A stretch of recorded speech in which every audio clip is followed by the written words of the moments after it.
సాధారణంగా municipal council సమావేశాల్లో సభ్యులు ఖాళీ బిందెలతోనో ప్లే కార్డులతోనో నిరసన తెలపడం చూస్తుంటాం. కానీ నిడదవోలు మున్సిపాలిటీలో మాత్రం సీన్ రివర్స్ అయింది.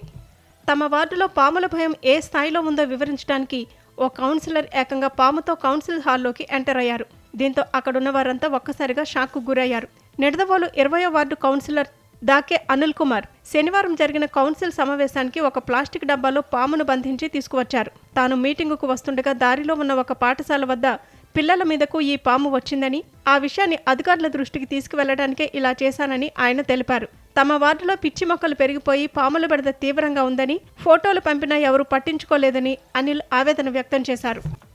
డబ్బాలో పామును చూసిన మున్సిపల్ చైర్మన్ ఆదినారాయణ తీవ్ర ఆగ్రహం వ్యక్తం చేశారు. వెంటనే ఆ పామును బయట వదిలేసి రావాలని గట్టిగా ఆదేశించడంతో చైర్మన్కు అనిల్కు మధ్య తీవ్ర వాగ్వాదం జరిగింది.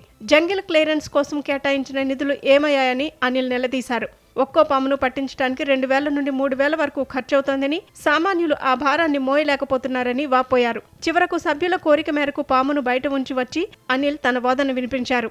అయితే పాముతో సభలోకి రావటంపై కూటమి సభ్యులు తీవ్ర అసహనం వ్యక్తం చేశారు. ఏది ఏమైనా సమస్యను హైలైట్ చేయడానికి కౌన్సిలర్ ఎంచుకున్న ఈ స్నేక్ నిరసన ఇప్పుడు జిల్లా వ్యాప్తంగా హాట్ టాపిక్ గా మారింది.